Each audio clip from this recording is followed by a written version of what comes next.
It's not going to say like everyone gets a pass in society.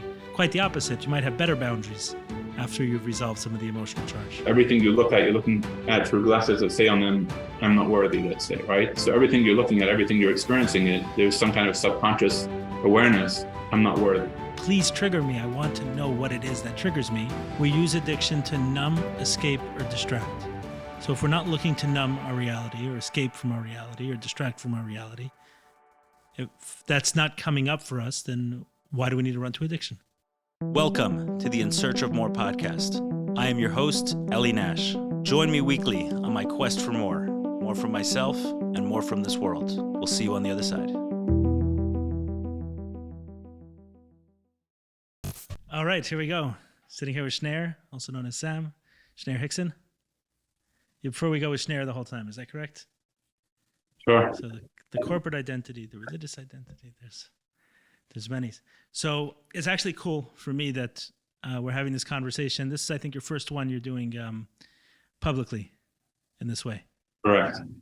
Indeed. I'm sure you speak a lot and we've had conversations, but I often talk about my healing journey, right? And talking about therapy and 12 steps and, all the many places that my healing path has taken. But one of the things that I've never had the opportunity to share, just because there was no format for it, you weren't on the other end of it, is that outside of a brief stint with therapy when I was 12 or 13 years old, when I got into a fight with the kid in school and the school forced me to go to therapy, when I went of my own volition in my early 20s, that came from, I guess, something that you were noticing on your side in our interactions and seeing how, I guess, therapy was helpful in your life, and you said, hey, I think you should check it out.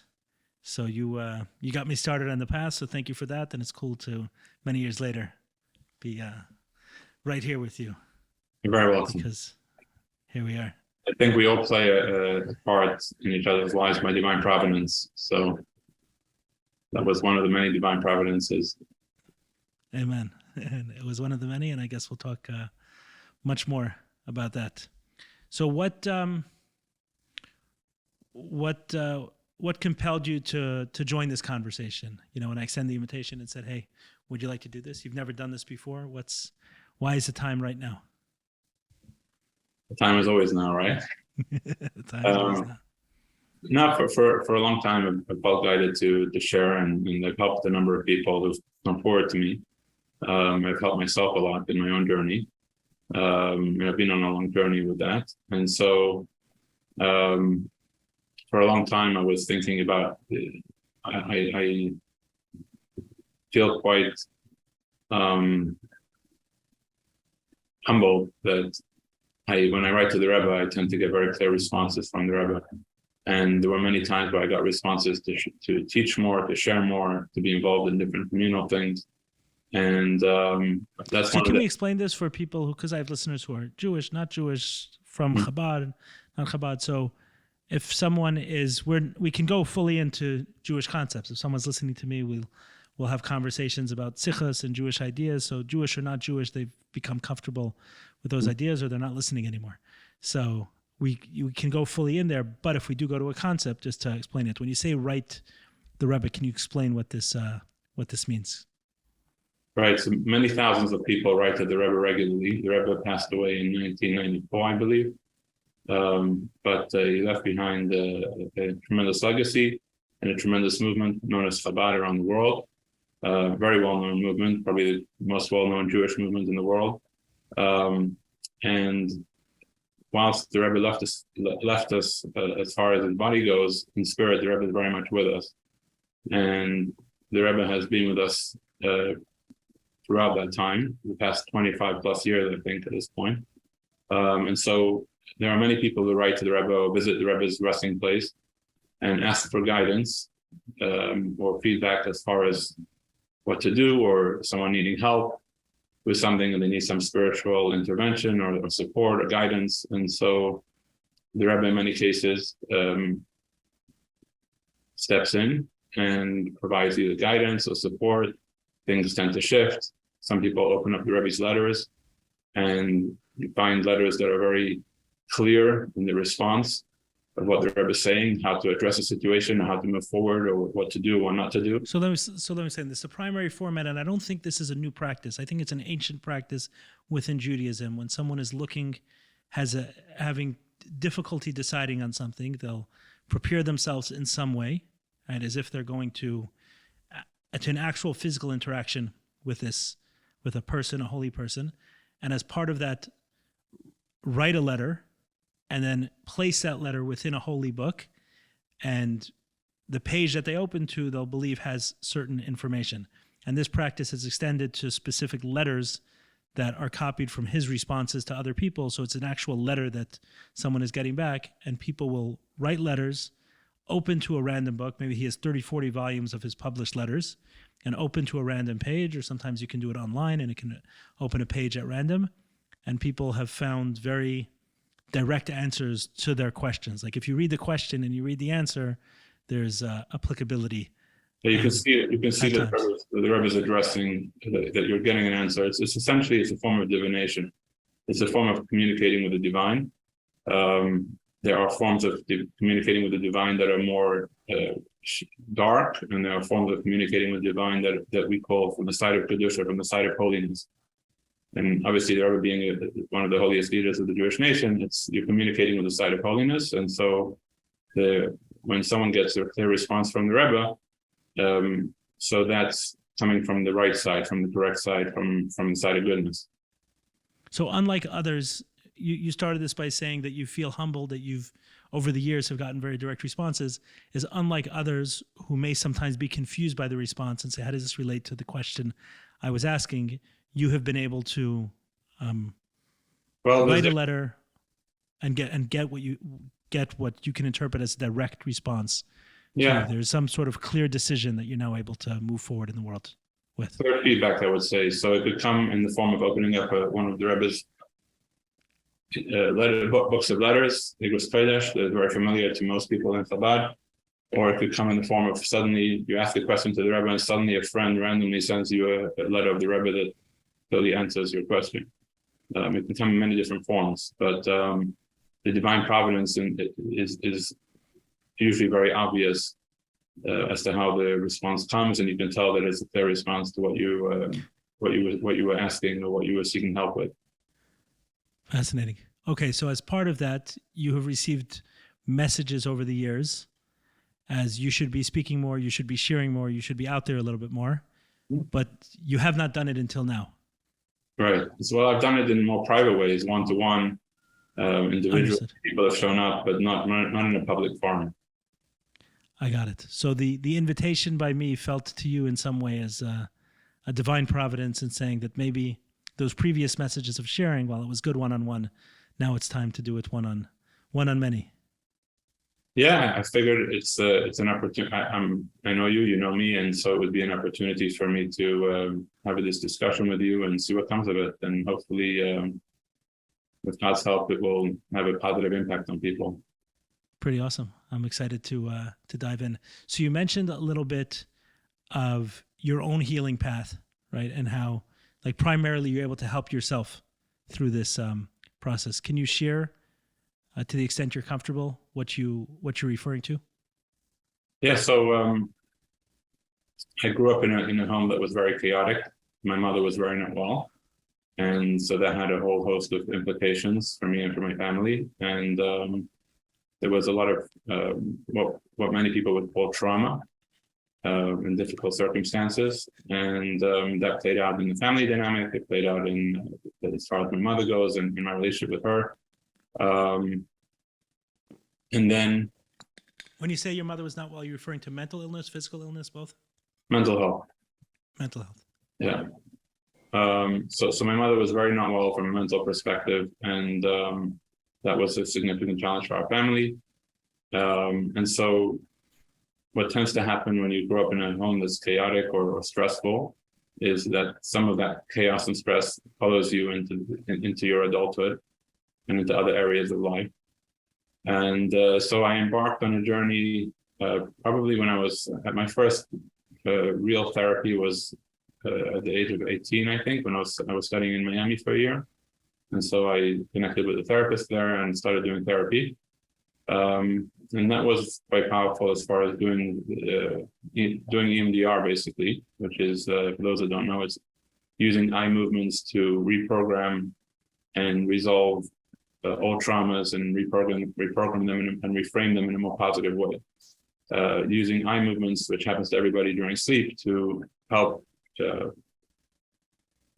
activate both sides of the brain, the right side of the brain and the left side of the brain, and that helps the brain to reprocess the trauma in a way that's helpful and healing.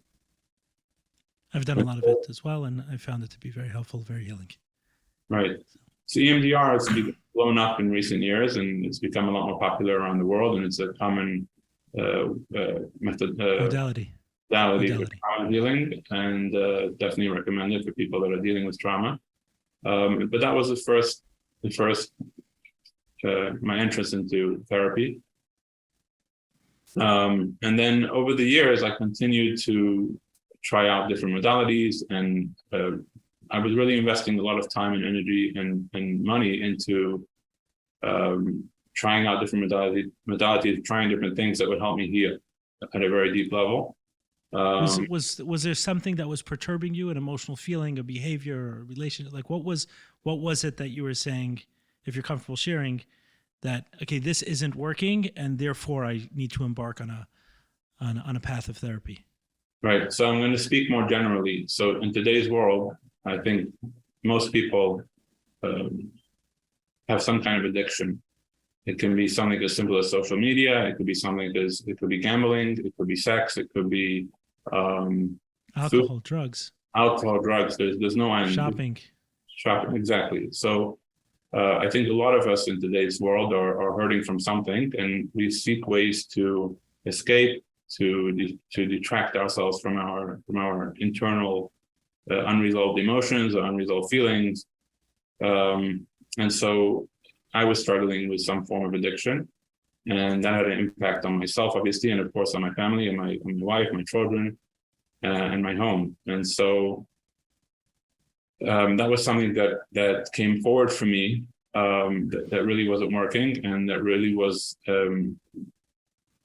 having a very significantly negative impact on my life. And so you mentioned earlier that I introduced you to therapy, to the therapist after you were a child. You introduced me to the 12-step program idea, and so I spent some time in 12 steps, exploring that, working with that, and it was helpful in a number of different ways for me. But I found that it wasn't the ultimate solution for me personally. But I definitely did some time there and worked with the 12 steps and made definitely made progress in my healing there. And then I continued to search, and I continued to work on different things. I would say that over the years, I worked with a lot of different therapists and a lot of different modalities.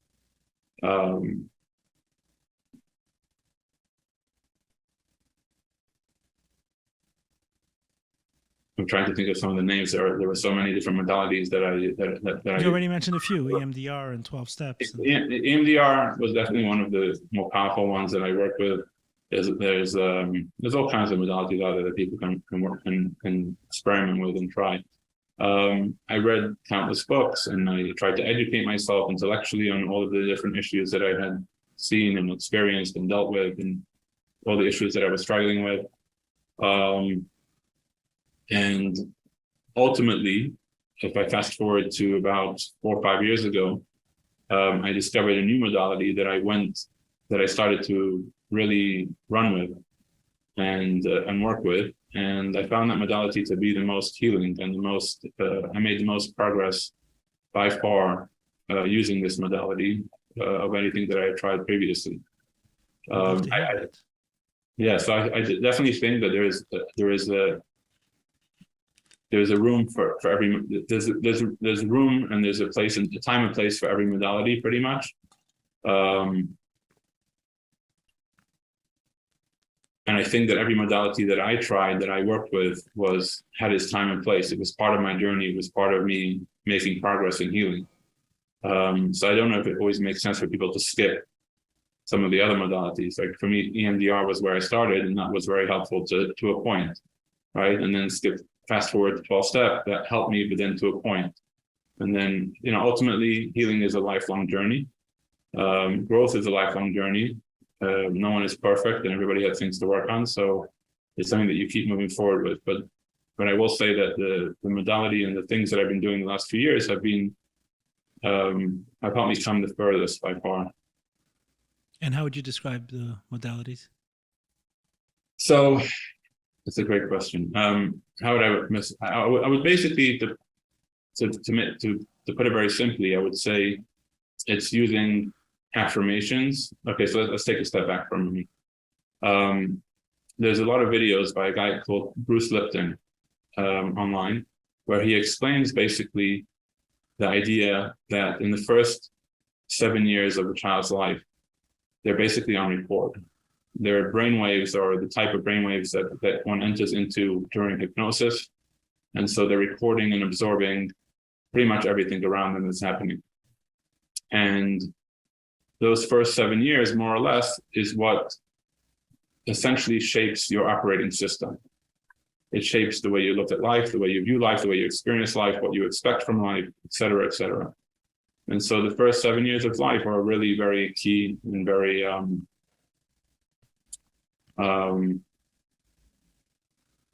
foundational. Very foundational for how you're going to move forward in life, right? And then then you have, let's say at that point you're programmed more or less, right? And then you continue to go through life and programming gets added, maybe changed a little bit. But the programming is there, and you're going to continue to experience life and act out in life based on initial programming that you've absorbed when you're a child. So if a child lives a very stressful life from 0 to 7, most likely they're going to continue to create a stressful life after that.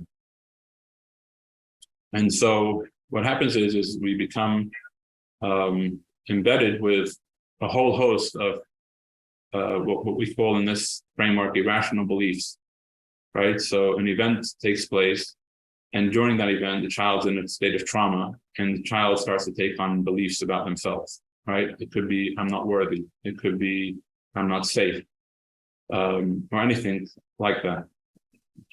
Very wide ranging, because there are many different occurrences that take place. And during those, especially during the traumatic experiences, is where the most negative or the most harmful beliefs become part of your programming.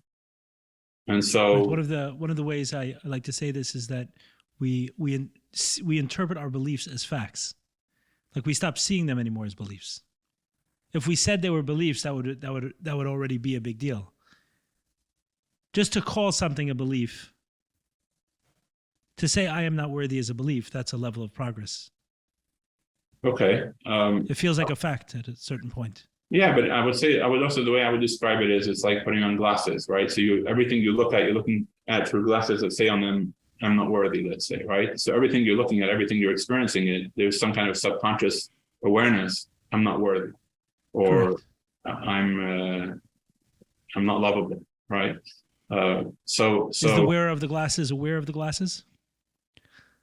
So usually a child or a young person that's experiencing these things and taking on these beliefs is really in a state of survival, and a state of coping, survival, and trying to get by. So no, they're not aware that they're taking on beliefs. No, the average person is not aware of it. Right. The day we notice that it's a pair of glasses that we put on, like, that is a pretty healing day. Yeah, 100%. Well, that's a moment of progress for sure. Yes. Yeah. Okay, so he talks about these first 7 years, and then the foundational beliefs that set in. So, and it continues afterwards. I would just say that maybe the most embedded are the first 7 years, because at that point the child's just absorbing, programming their own operating system for life. But then events continue to occur, and those events cause additional beliefs to be taken on. So it's like when you have an operating system, and then you every month you get an update. There's a new update to the operating system, some new features that were added. So in this, more negativity or more trauma. So then that's one aspect that we take on these irrational beliefs about who we are and what we are. The next part of it is judgments. right? So we start to judge ourselves as something, right? Let's say in a moment of stress or chaos, we act out towards our sibling, right? We're hurtful towards them. And so we might judge ourselves as hurtful people. We might judge ourselves as bad people in that moment, right? We're going to take on some kind of judgment towards ourselves for the things that we're doing when we're acting out in some way or form. So what happens with those judgments is that we then run into other people in the world that are vibrating some kind of similar behavior to what we've judged ourselves for in the past, right? So, for example, we judged ourselves pretty harshly as a child for being hurtful towards our sibling in a moment of chaos or in a moment of trauma. And then we bump into somebody and they do something that reminds us of that feeling. They act to us in a way that's, let's say, hurtful. And then we're like, wow, that guy's so hurtful. Now, we're not thinking it. So when we just so we don't switch terms and we're using the same one, when you say reminds us of that feeling, reminds us of that judgment. You're pointing back to the same idea, right? There's a belief about us, I'm not worthy. Based on that, we act out in some way in the world. We hurt someone else. Mm-hmm. Now there's a judgment about ourselves, a personal judgment, and saying, I am a hurtful person. Then later on in life, I run into someone who's hurting someone else. The judgment is another form of belief. It's less about who I am. Well, there's one. Sorry, the irrational belief is, let's say, something that. The irrational belief is basically where you take on a belief. I'm not good enough. I'm not worthy. You're not judging yourself for it necessarily. You're just correct. That's just a belief. Accepting that that's who you are. The judgment is also a belief, but it's a judgment. So you're holding yourself accountable for something, right? You're basically saying, oh, I hurt people, or I let people down, or I'm nasty to people. It could be there's thousands of different possibilities. But you're basically saying, I do something. And then you bump into somebody who reminds you of that, who does something that you find to be, let's say, hurtful or nasty. And so you project your own feelings of self-judgment towards that other person. And you say, oh, wow, that person's such a nasty person, right? And it's not that you're just observing that they have an element of nastiness or that they have a part of them that's nasty. You're feeling very judgmental towards them. Right. There's an emotional charge. Emotional trigger. To that observation. Correct. It's coming across as a judgment rather than an observation. You can observe people all day. When you're just observing them, there's no charge, there's no excitement, there's no negativity, there's no lack of compassion towards them. On the other hand, when you're projecting self-judgment, you lack compassion towards them. You're viewing them through the eyes of judgment, essentially. Yeah, I think what comes up for me when you're saying that is, when I was in early recovery for my sex addiction, I was also doing the work related to JCW, which was going after people who sexually abuse children. Mm-hmm. And the level of, I still view it the same way, right? I can observe it and say that is an incorrect behavior that someone needs to be held accountable for. That's without question. And if someone is unsafe, then certain protections need to be had. But there was a charge that existed when I was feeling a lot more shame around my own sexuality. Right. That I don't feel today. That's what you're referring to. Correct. So when you forgive yourself and you clear your self-judgments, then you're able to observe the other person and try and help them, have compassion for them, hold for them to make progress and to heal. You're not coming from a place of that person's bad, that person's terrible, that person's deserving of this, that, the other. Right, or it may come to a similar action, right? It's not going to say like everyone gets a pass in society. Quite the opposite. You might have better boundaries after you've resolved some of the emotional charge, but it won't have that. It won't have that negativity attached to it. It'll be more about the practical consequences or addressing the issue. It won't be heaviness. Right. Like today, I find the language around, like the dehumanizing language. This person's a monster, or it's disgusting, or all of those. I find them, independent of whether or not it's true, I find them very unhelpful for the conversation. Right. It's for what we're trying to do. This is an unhelpful posture. We're adding a little bit too much spice into the dish, and maybe approaching it from just a more clinical, like a more clinical approach will get us to the solution we want faster. A more compassionate approach. A more compassionate approach. So you want to go from looking at the person through the eyes of judgment to looking at the person through the eyes of compassion. And how can you help them, or how can you resolve the situation from a place of compassion? So what you're saying here is that in order to arrive at that place of compassion for another person with whatever they're struggling with, I gave an extreme example, I know, but with whatever it is, it could be judgment over, hurting someone, like you said, right? Mm-hmm. This person is a hurtful person and there's a negative charge. You're saying that process goes through us first. Like I first have to find the compassion within myself in order to then be able to extend that to another person. Correct. So if you're feeling judgmental towards them, first fix the inner judgment and then approach that situation with compassion. Is this, I had a podcast episode, I called it The Value of Trigger Therapy, which is like when we're triggered, a lot of people say, don't trigger me. And I'm like, no, trigger me. Like, please trigger me. I want to know what it is that triggers me. So not that I get dysregulated and do something crazy, but so that I can identify what's going on internally and then begin to resolve those. You're talking about something like that. Not so many people are as courageous as you to say, please trigger me. Yeah. I don't necessarily mean it in that way, but suppose we are triggered. Mm-hmm. All right. Today, if I'm triggered by someone, and I was triggered last night. I was triggered last night by my wife, mm-hmm. and obviously the instinct was like some sort of anger, right, towards her. And then I was like, hey, like there's 1,000 people in the world that can make me feel this way. This is what's much more relevant about this matter in front of me is not that she triggered me, but that I was triggered. It's not she, it's I. And then, okay, what is it that triggered me? So this is what you're right. Touching on. So an emotionally mature person will have the awareness or the emotional maturity to say, this is about me. I'm feeling this. This is my feeling. And so let me figure out what's going on inside of me before I go and address the other person.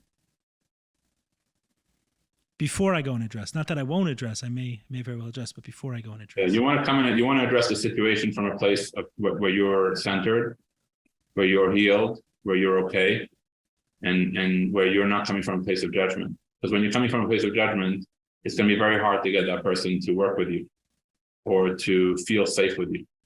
But if you heal it within, and then you come to them from a much more practical perspective, much more, like you said, a clinical perspective, a practical perspective, or through the eyes of compassion, that person is much more likely to feel that energy, that you're coming into them with compassion, and you're not coming to just to try to hurt them or take revenge on them, etc. It's the same with parents and children. When a parent is coming at the child with anger, the child isn't going to take the parent very seriously and is probably going to try to rebel in some form. But when the parent comes with compassion and with care and with positive intention, so that makes a big difference in how it's received. So did you finish explaining the framework of Dr. Bruce Lipton? Is it as simple as you just made it, or is there more to it? The framework is not Bruce Lipton framework. I just mentioned Bruce Lipton in the context of the first 0 to 7. Yeah. Okay, so he explains it very well. If you want to look him up on YouTube, he explains how that works very well. I've come across his name a few times. I'll look at it again. Yeah. So essentially this framework is made up of different parts. So we spoke about forgiveness of judgments, which we can expand on a bit soon. We spoke about clearing irrational beliefs, the beliefs we take on about ourselves, which we perpetuate in some form as we go forward in life. Then there's a thing called parts therapy. I'm not familiar with that modality myself, but I understand it has something to do with it. Essentially, and this is part of going back to these irrational beliefs. You're going back to the part of you that was traumatized. You're going back to the part of you that was hurt, right? So, for example, you mentioned that your wife did something that triggered you last night. So when you feel that trigger and you go inside to resolve it, you can ask yourself the question, when was the first time I felt this way, right? So you really get into this feeling of how your wife's behavior or words made you feel. and then you basically travel back in time. You're asking your subconscious to take you back in time to the earliest memory you have of feeling the same way or similar, right? So you can feel where the emotion comes up for you. You can feel it in different ways. You can apply a color to it, and then you ask yourself, when is the first time I remember feeling this way? And then what happens is your subconscious, with a little bit of practice, for those that don't have practice, your subconscious will bring forward a memory. So it may be a memory of you being in a school yard at the age of 7, and someone said something similar to you that made you feel very hurt. And so you've gotten to the point where if you say when was the first time, it will bring you to the first time. Yeah. When I started doing this, it happened very quickly. So the first 1 or 2 times I asked myself, bring forward for me what the first time this happened. It took maybe 5, 10, 15 seconds for it to come forward. And it could be a memory I haven't thought of in 8, 10, 15, 20, 30 years, but the memory will suddenly come forward. And if it takes a minute, it might take a minute, but sometimes it can be a little harder to get to it, or sometimes you'll come up with 2 or 3 memories. So you'll be like, oh, I felt that way when I was 7 in the schoolyard, and then 1 second, something happened when I was 12 also that made me feel that way. So if you 1 to 3, let's say 1 to 3 memories will pop forward where you felt similar, right? And so you go back to that event, or you go back to that story, and you ask that child, that part of you, right? Because we're made of many parts, right? Every day we're having different experiences, and those parts of us accumulate into who we are ultimately. But we're asking that part to what came forward for them in that moment. So for example, if a child's 7 years old in the schoolyard and someone threw something at them and told them they're garbage, they may have taken on the belief that they're garbage, that they're just a garbage person. Because if it wasn't true, that guy wouldn't have said it, let's say, right? So you're saying without fail, if there's a situation that triggers you today, you've felt this way before, and it's that original event that's 100%. that needs resolution. Correct. It's that part 100% of the time. If there was no previous experience at a younger age of that hurt, then it wouldn't land on you the way it did. It wouldn't trigger you. It would land on you as just like, oh, that's interesting. That guy did something, or this thing happened, and now I'm going to do something about it. You're not all triggered up. You're not hurting. You're not reactive. You're not triggered by it. You're triggered because something happened in the past that part of you that felt triggered last time in a similar way is not coming forward. A sponsor of mine used to say, if it's hysterical, it's historical. So if you're noticing that your reaction is somewhat disproportionate to the offense, then you say, okay, where did that come from? That's very accurate. Okay, so you've been able to do that, is to go back to that moment, sometimes several, and say, okay, I felt this way, and then what? And then you go back to that child. So that child might need to hear that he's not garbage, that he's valuable, that he's worthy, that the person throwing stuff at him and calling him garbage had his own problems from his own home or from his own situation that had nothing to do with you. So what you do is you take the beliefs that were taken on at that time and you clear them as irrational beliefs. So for example, I forgive myself for buying into the irrational belief that I was ever garbage. Or I forgive myself for buying into the irrational belief that that boy throwing things at me and shouting at me had anything at all to do with me. A lot of times children take responsibility for things that other people do or their parents do. Right. Parents divorce, it's notorious. I mean, it's repeated over and over that kids blame themselves for their parents getting divorced. 100%. So if the child if the person can go back to that child who was, let's say, 13 years old when his parents divorced, and tell that child and clear that irrational belief that they were responsible for their parents, or that they were in any way to blame for their parents' issues, or that their parents' divorce meant anything about them, or that it made them worth less. Right? So then you'll state that at the end of it, you'll say, I forgive myself for ever believing that I was garbage. So you'll revisit the event and you'll bring forward your subconscious, will bring forward all these different thoughts that you thought at the time, right? For example, I caused my parents stress. or I caused my parents to divorce, or I was if I would have behaved better, that would have made them not divorce. And you clear that, you verbalize it and you clear it, and you say, I forgive myself for buying into that irrational belief, right? So you clear the negative, which is the resistance in your current life. And then you replace that with positive. You replace it with, once you're done clearing any negative thought that comes forward about that event, you can then... When you say clearing, is that a 2-minute process, a 2-month process? What does that look like? Yeah. So typically, for me, any one event was, I'd say, between 8 to 12 affirmations, 8 to 12 things or thoughts or ideas that came forward as needing clearing. 8 or 12 negative, irrational beliefs that then needed to be affirmed in a positive way. That needed to be cleared first. First step is clearing the negative. And right? that'll all happen in that. Right. Okay. So clearing the negative. 10 to 15 minutes that you sit with yourself and go revisit that trauma. And revisit. So literally in one sitting, you're finding that you're able to clear these. Yeah, you're basically thinking through it. Like, what did I believe at that time? What was coming forward for me? What was I taking on at that time? And different ideas or things will come forward. Sometimes they'll be very obvious ones, and sometimes they'll feel a bit more far-fetched, but it came forward for you.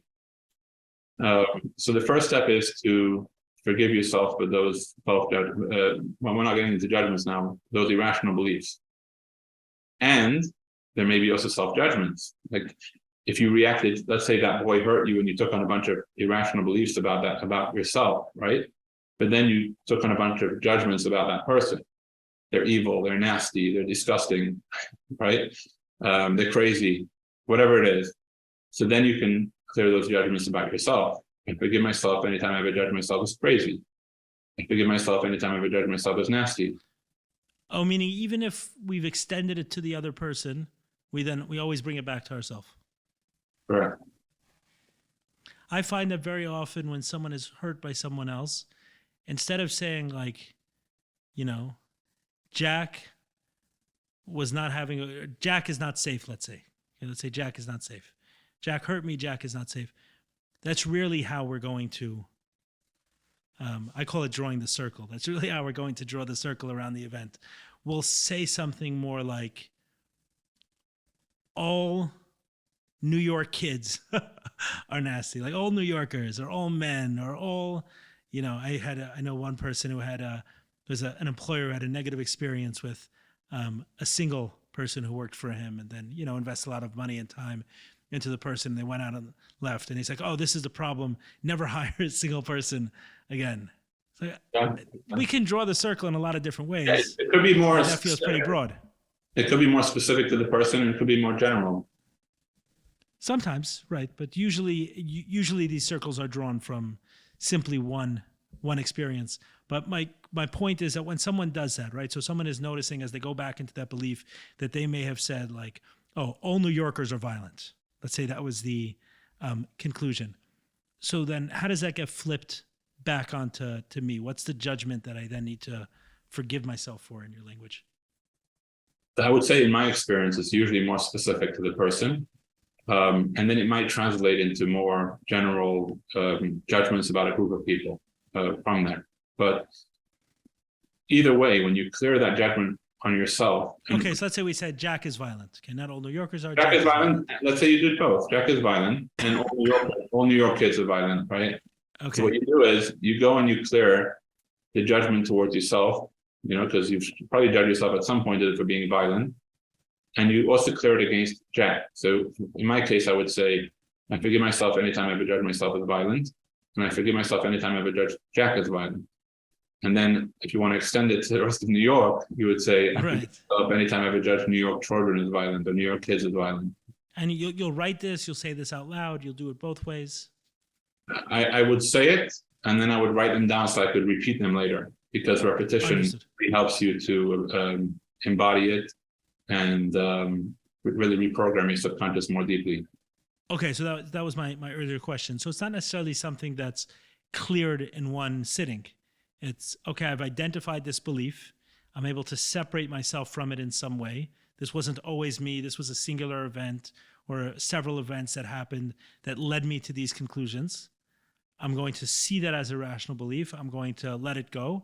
And then recognizing that I've been believing this for 30 years, I may spend a couple of months with this to really clear it. So to be more specific, so essentially the intention when you go into this work is to help you lift and clear this old stuck energy from the past, right? To resolve this unresolved part of you, and to help them move on. And so you actually see it manifest in your life today. You see how you interact with other people the next time that thing comes up, for example.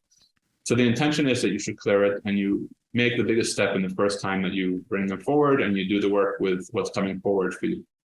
The repetition is often necessary because, for me personally, 3 or 4 or 5 repetitions is enough to be done with it completely, where there isn't any trace left. But essentially, the belief is that every cell of our body has memory, and what you believe in your subconscious becomes essentially embodied within you. And when you tell yourself a new updated belief, and you clear the irrational beliefs and then give yourself a new updated belief to work with, you want to do some repetition to embed and embody and really seal the new belief in your system, so that even the cells of your body know the new truth. And so you embody it, you just act differently when you face similar circumstances. So repetition is definitely a powerful tool to really, the key component to make sure it sticks. Some people will repeat the affirmations, they'll write them down or they'll thing, and then they'll repeat them for a week or 2 weeks. Some people will do it for 30 days, but after a week or 2 of repeating these new updated beliefs and clearing the irrational beliefs, it should be done. So I want to circle back to how we got into this conversation. So you were talking about being on a path of dealing with something that you've labeled as an addiction, so something with that kind of intensity, and then working with EMDR and working with 12 steps and working with several other modalities, some which you went into and some which you didn't. But at some point in time, encountering this modality, whatever name we would have for it, affirmations or parts therapy or whatever else, and you finding a different level of healing here than you have found in everything else previously. And that's not to discount them, because they could have been a building block for this, but there's been something really integral about this. Right. I like to say that a well-known saying that when the student is ready, the teacher appears, right? So essentially, for me, this framework came forward once I had done all the work that I had done previously. So everybody has their journey, and everybody has the way that they make progress in healing. But for me, this method has been by far the most transformational for me. Got it. And you continue to incorporate it into your life? Daily. This wasn't a therapist that you necessarily went to. This was a modality. No, a therapist taught me this modality. It was a therapist that took a spiritual psychology approach to things. And she worked through this framework with me, taught me this framework, and gave me the tools that I needed to work through my stuff. This is a book of hundreds of pages of affirmations that I did over 3 years, let's say, 2 to 3 years. You wrote that out? I typed it out, and then I printed it into a book so I could use it from time to time to go over them. Most of the stuff that I go through here now, I'm just like, wow, I can't believe I used to believe that stuff about myself. Right. But this is how I did the repetition. So I kept adding to the Word document, which I then printed. It's amazing that you have that, but I'm glad you showed it. Can you show it one more time, just in case someone missed like the thickness of it? It's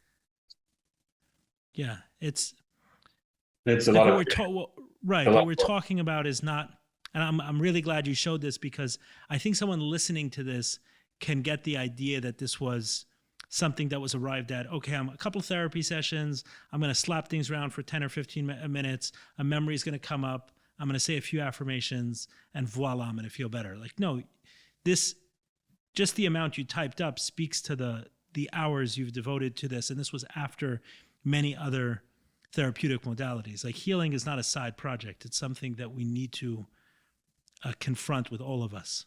Right. So I would say I was devoting about 3 to 4 hours a week to it.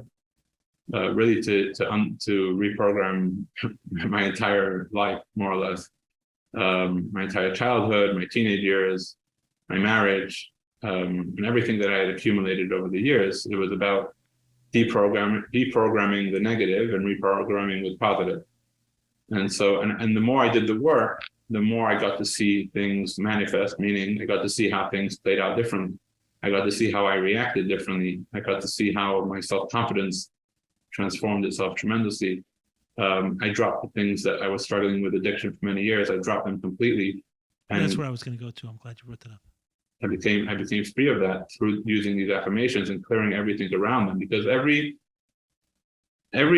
addiction, and I think most people are addicted to something today.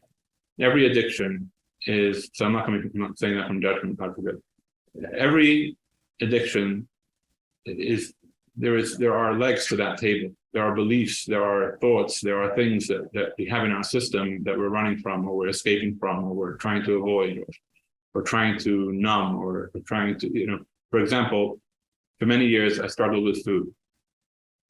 And when I started working on that, I discovered that food was a source of comfort for me. When I was a child and things were really tough, food was a go-to comfort.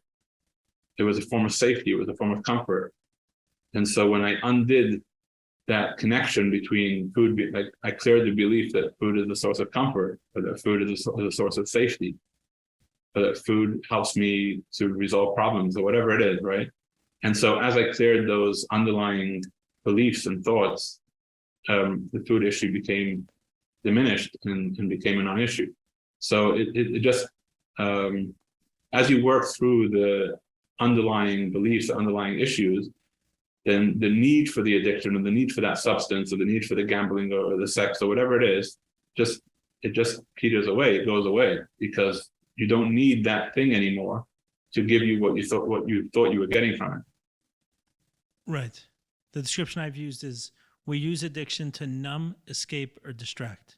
So if we're not looking to numb our reality, or escape from our reality, or distract from our reality, if that's not coming up for us, then why do we need to run to addiction? So numb, escape, and distract are all things that you're running away from. What if you actually believe? What if you actually believe that let's say you believe that food gives you love, right? So when you're eating food, you feel loved, and when you're not eating food, you don't feel loved. So you're not distracting yourself. You think you're giving yourself something.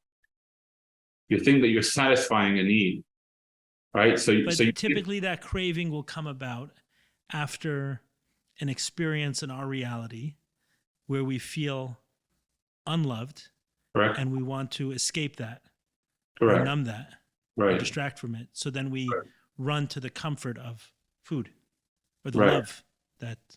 Right. Or we're just having a rough day and we don't feel love, so we'll go eat something to fill up that hole that we're feeling, right? So we think that we're filling that hole, but what if you separate the idea that nourishment and satisfaction comes from food, meaning you separate yourself from the idea that it comes from food, and you connect yourself to the idea that it comes from within. Right. It sounds to me like both would be essential.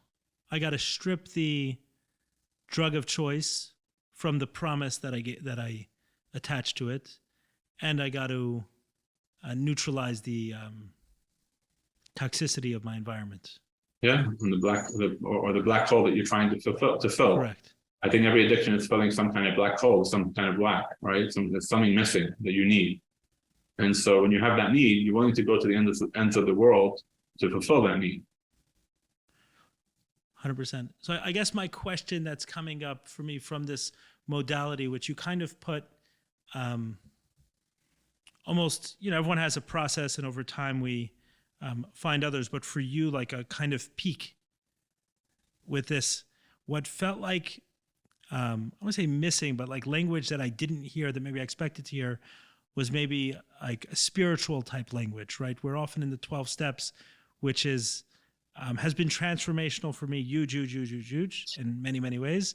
At the same time, it has not been a one-stop shop by any stretch of the imagination. It doesn't deal with certain things, but I feel like it has a very grounded, time-tested framework to talk about healing. And one of the things that it especially healing as it relates to something deep like an addiction.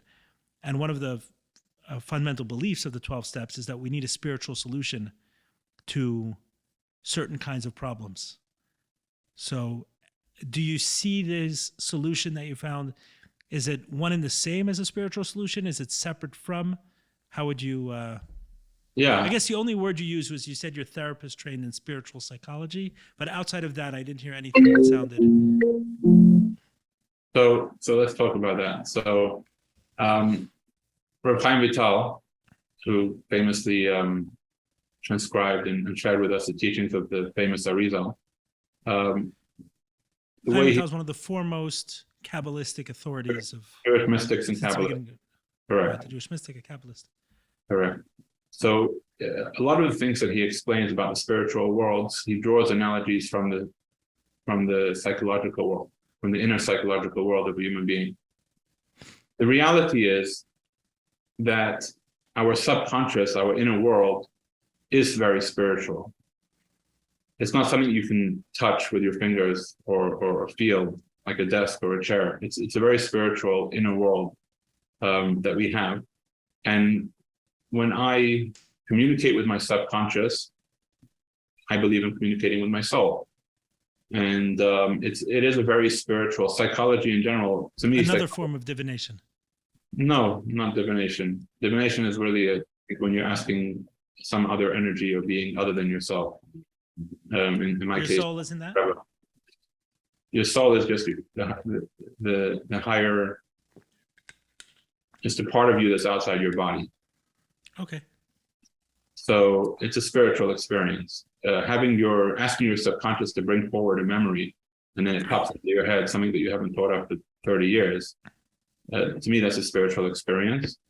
And yeah, and so in my view, when I'm healing my psychology, when I'm healing my inner world, I'm healing my spiritual self. I'm healing the spiritual parts of me that were stuck at a certain time and place, or the spiritual parts of me that are trying to take the wheel of the bus and commandeer it in a certain direction. So I believe all this parts work and all this clearing of judgments, all of it is very energetic and very spiritual. And I'll give you one short story as an example.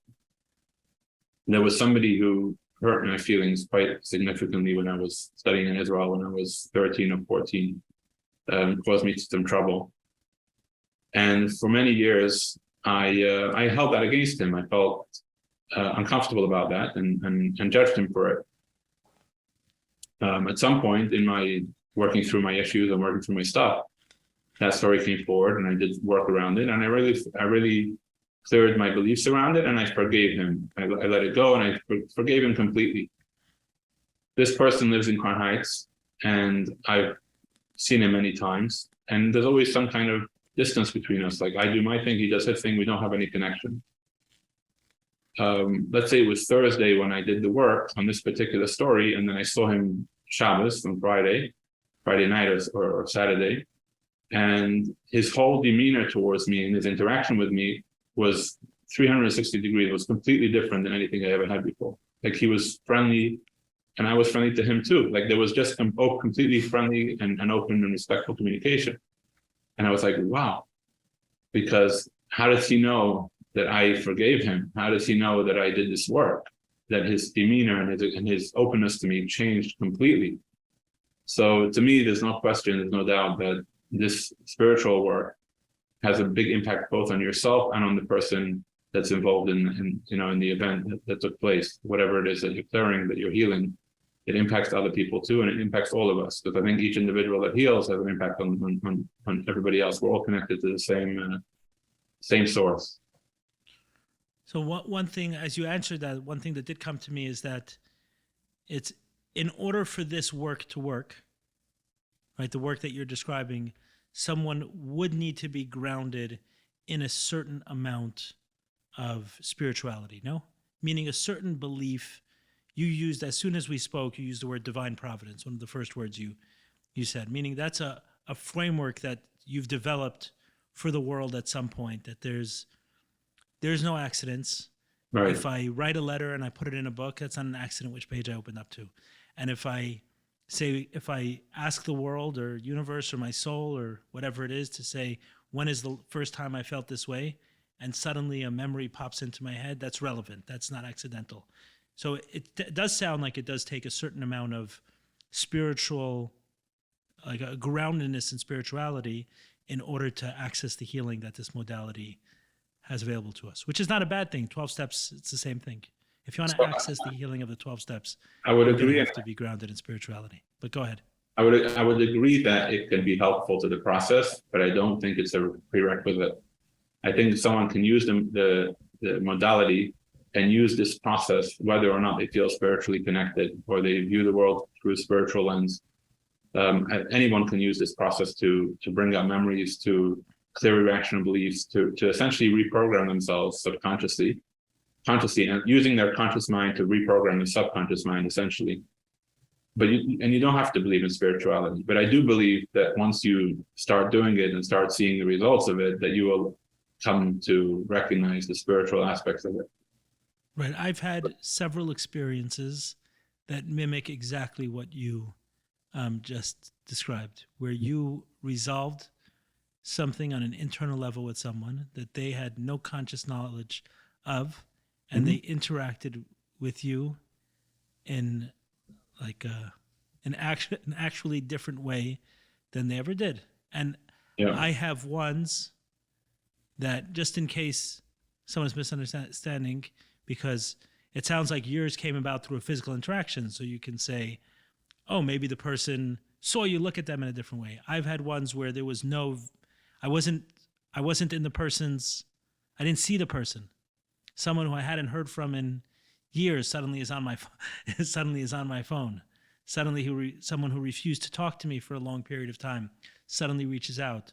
Someone who, I have one example which I can't go into all the details of because of their privacy, but I had wronged them in some way, 15, 20 years ago. And it was a female and married, and it would be completely inappropriate for me to reach out to them. And in talking with my sponsor, he said, write a letter, read the letter to me as if I'm that person, and burn it.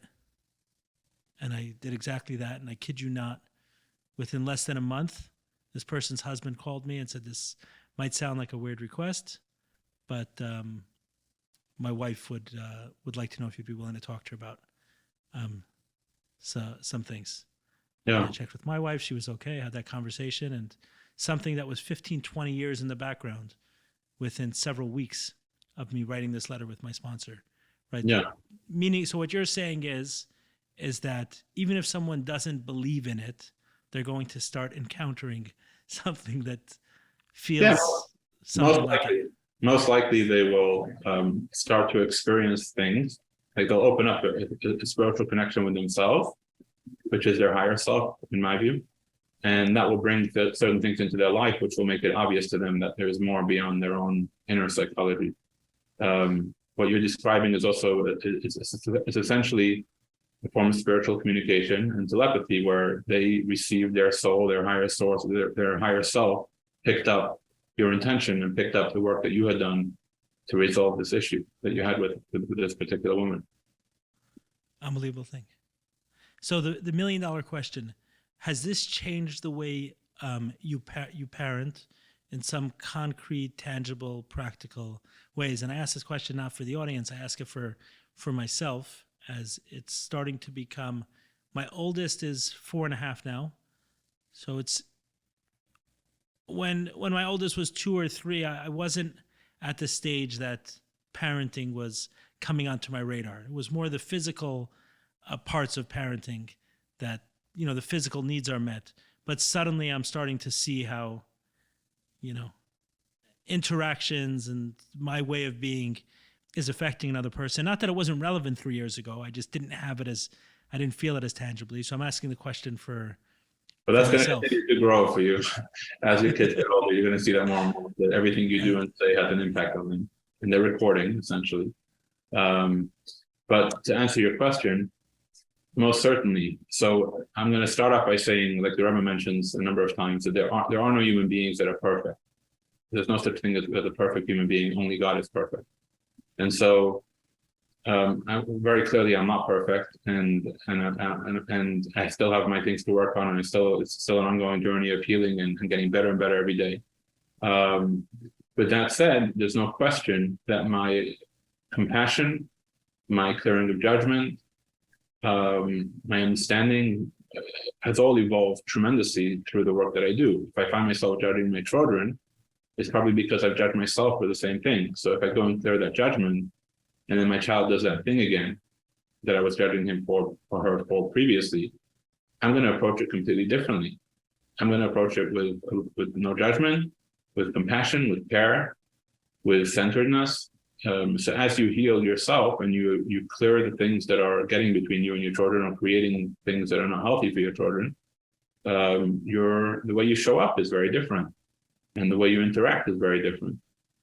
Let me ask the question in a different way, because that I kind of inferred from, if you're relating to the whole world that way, you relate to your children that way. If you're going to be triggered by a guy in the street in synagogue, or a guy in synagogue, then you're going to do the same with your children, most likely. This was a little bit of a different question, is recognizing that a child is in the absorption stage from 0 to 7, and recognizing that there are going to be beliefs that they take on that could be very unhelpful for the reality. And we can't avoid that, meaning that's going to happen. Even if you were perfect, they're going to go to a playground where not all the kids are perfect there, right? So it's going to happen regardless of what we do. And then there are certain beliefs that are going to be taken on. But is there something that you can do as a parent that can avoid the need for a book this thick to, because it's not even, the problem isn't even that it takes this much work. That's not even the problem. The problem is that most people don't ever engage in it, and they're just left with the problems from it. So is there some way you've found that, in addition to be able to working with your own parts and helping to relax some of those beliefs, can that be translated in some way to interacting with a 5-year-old, a 6-year-old, a 7-year-old who's struggling, and maybe do something there so that when they're in their 30s and 40s, they're not at the mercy of whether or not they encounter a therapist who can help them with this process, and they have the willingness to do it? All right, so there's two parts. One is you've got to heal yourself. The more you heal yourself, the better you'll show up for your children, the less likely they're going to need a therapist, or the less hours they're going to need. That's one part. The other part is build them up. When you see your child and you see they're going through something, or you see that they have a question or a doubt, yes, you have to acknowledge what they're going through. You have to acknowledge their reality, and you have to be empathetic towards them, but then build them up. Find the opportunities to, and everybody, I think many parents struggle with this because parents are often caught up in their own world and their own struggles and their own issues and their own challenges. But do what you can as much as possible to tell them that they're great, that they're loved, that they're beautiful, that they're just, good the way they are, that they're worthy, that they're deserving, that they're valuable, et cetera, et cetera. And anything you can do to build them up, obviously in a healthy way.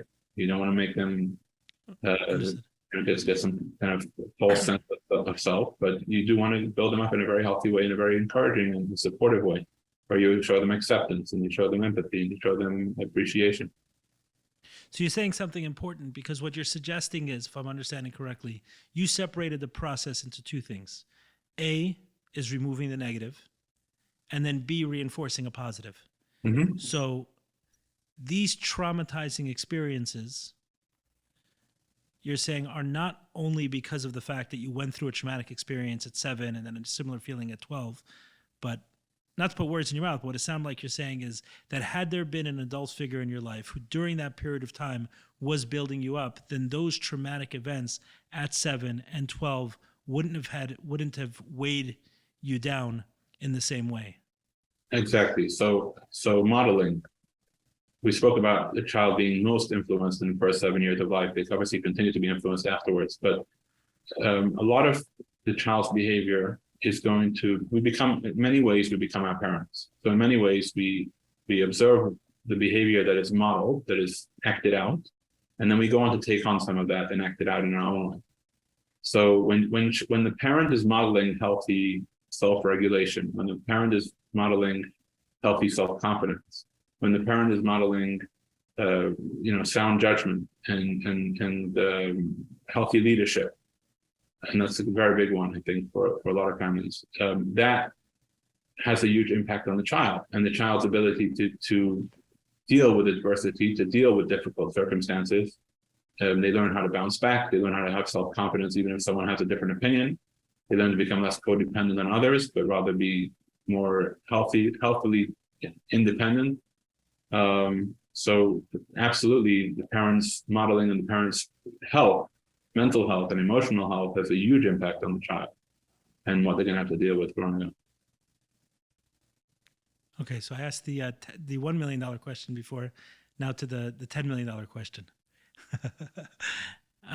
In terms of work itself, so your primary vocation, and we probably should have addressed this at the beginning, is you're a business owner today, right? As I am, and that's your primary focus. So, in terms of the focus on these things, right, as it relates to detracting from the business, right, from a simple time perspective.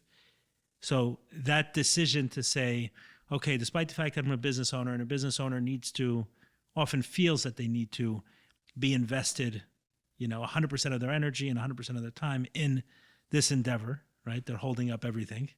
And is often feeling for a business owner to shift gears and say, I'm going to focus on this kind of work.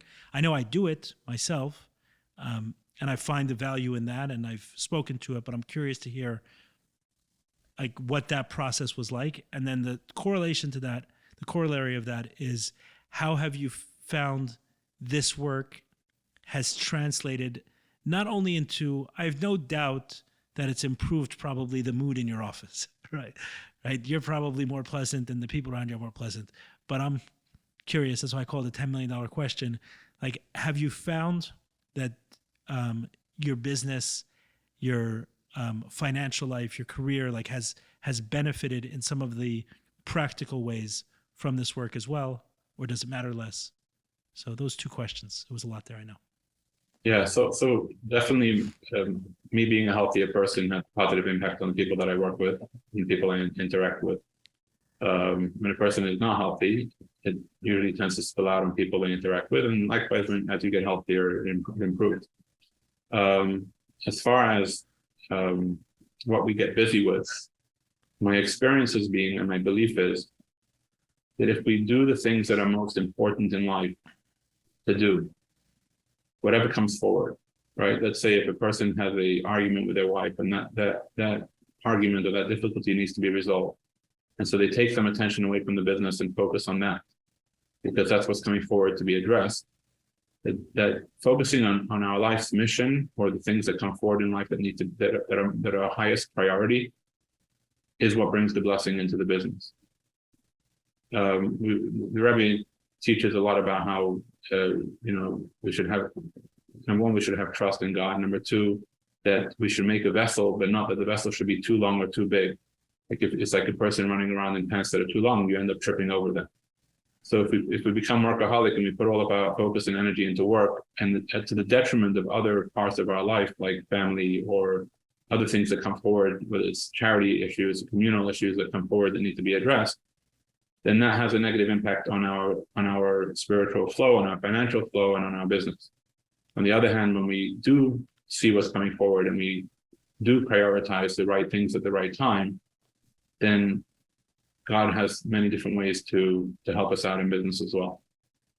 And has this been That's been my journey and my experience.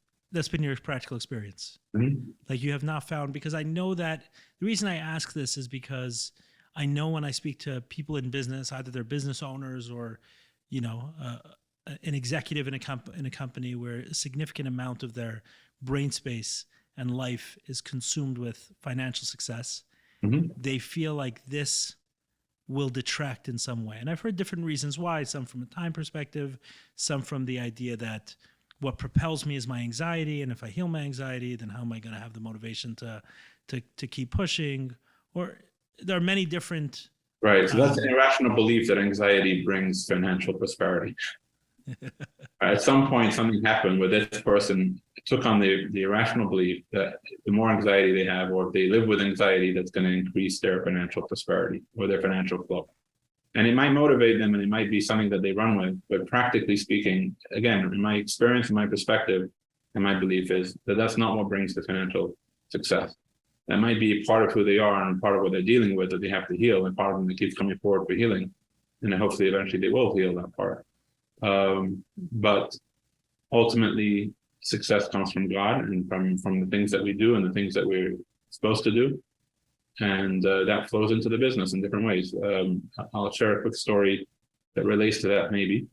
At some point in recent times, I decided to be completely shut for all Holomoids, the intermediary days of the Jewish holidays that are very long holidays. And I was kind of so just to explain that, on Passover, for example, there's you could be close for 8-day holiday. 4 days are not allowed to work. 4 days are allowed to work, and some choose to be extra stringent and close for a full 8-day period. Right. So you've done that. I took that decision to do that to move B&H Photo is notorious. Famously. Probably all the equipment which is that you can see and that you can see as part of this podcast on my side came from B&H Photo. So it's working for them, but it's a massive decision. So you mentioned B&H Photo, so that's what helped me make the decision. So I made the decision, and then I had some doubt in my head, and I was thinking it over, and I headed to a CHYE event, a Fahrenheit Young Entrepreneurs event that they had a couple of years, 2-3 years ago, whatever it was. And the CEO of B&H Photo spoke at that event, and his story was about how they shut down for the whole length of the holiday, and that they faced some major legal issues from the state of New York that sued them for some nonsense sales tax issue.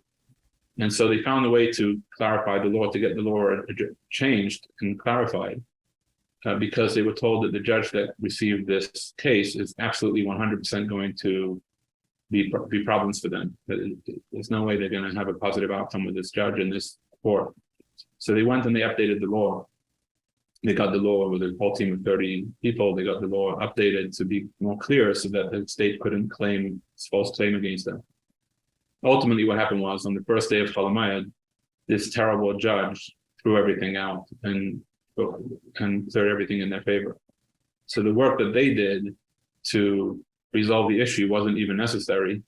The whole thing was closed in their favor on the first day of Chol Hamoed, and so they took that as a sign that this was in the merit of them being closed on Chol Hamoed. Right. And so when I heard that this story, is something that he's comfortable. I mean, it wasn't in a closed setting that he spoke about this. I It was in shared an this open setting. He'd be comfortable. Got it. Yeah, there were 150 people there or something. And so he ultimately, so I took that immediately as divine providence that I'm mulling over this decision, and then I hear this story, so it's final for me. And so I went forward with it, and I've seen nothing but blessings from it. We've been closed. There's been a few holidays recently that were very long. We were closed for a significant amount of time, and you'd think the practical outcome of it would be pretty negative, but the reality was that the outcome was very positive. So to me, it's completely just validates and confirms the notion that when you do the right thing, God helps out. Fascinating. Absolutely fascinating. So I'm grateful that you accepted my invitation to join me for this conversation. I do want to. There was one part that we didn't address, which is how to do the updated beliefs. We spoke about how to clear irrational beliefs. You go back to the situation, you see what comes up, and you clear that as an irrational belief. You forgive any judgments that you have toward yourself or other people. And you repeat that a number of times so it's clear, and then you find yourself interacting with people differently, viewing people with compassion a lot more. And the last part is that you create a new updated belief. And so the new updated belief is usually just the reverse of the negative belief. So for example, if a person took on that, an irrational belief that they're not worthy of being treated with dignity, let's say. So the updated belief would be, my new and updated belief is that I am deserving of dignity. I am deserving to be treated with respect. I am deserving of being spoken to respectfully, etc. Whatever else comes forward as a counter to that. and you center it in your connection. Again, if it's more spiritual, you can do it this way. If you're not so spiritual, you can skip that part. But for me, I center it in my connection to God and the connection, my connection to my own soul. So, for example, my new fully updated belief is that I am worthy, I am deserving, I'm good enough, and whatever it may be in that particular circumstance. And if I ever have any doubts or any old energy comes forward for me where I feel differently, or I feel that I am not worthy or I'm not good enough or whatever, then I can connect myself directly to, I can feel that worthiness, I can feel that deservingness, I can feel that being good enough in my connection with God, and I can draw that down into myself, feel centered, feel whole, feel good enough, and I end up with so help me God. And so it's kind of like a hybrid updated belief and prayer, that this is the updated belief and God should help me to implement it. And then I also breathe it in. So after when I do an irrational belief, I breathe it out. When I do an updated belief, I breathe it in. Beautiful. And that's the process. And then I'll write it down and I'll go over it a number of times to cement it in. So in that book, you're writing only the new beliefs or also the old beliefs? So these are the irrational beliefs. Most of the updated beliefs I did not write down. I just, when I do the irrational belief, I already know what I do it in my head immediately. It's the inverse, right? Correct. I know it because I have experience with it. I know how to do it while I'm doing it. I can actually do both at the same time. So I'll do the irrational belief and I'll flip it at the same time, but then I'll also verbalize it afterwards. Understood. This writing thing I found, I mean, it's a tool that I've been using for years and years to journal. I mentioned earlier that I was triggered last night by something with my wife, and I immediately go to a journaling app that I've been using for 10 years. So on mine, it's more on my phone itself. And I think my first journal entry there is from 2013. And not that I've used it every single day. There were times in the first 3 or 4 years where it was probably 5 or 6 times a week that I was using this, sometimes multiple times in a day. And today it may be once every 2 weeks, but it's a tool I use. And one of the most amazing benefits from it, which you alluded to here, which wasn't really addressed when I started it, and a lot of people talk about journaling, but this benefit came kind of as an ancillary, and you mentioned it, so I want to underscore and highlight it, is that you can go back later on in life and then read some of these things, and you're like, wow, the progress is real. I wrote this thing at some point.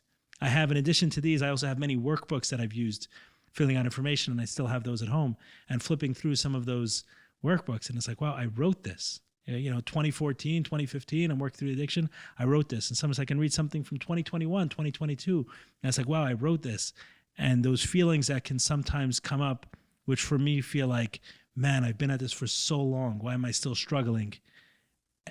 And then, you go back to one of these things and it's like, you may be still struggling. I may still be struggling, but in a very different way.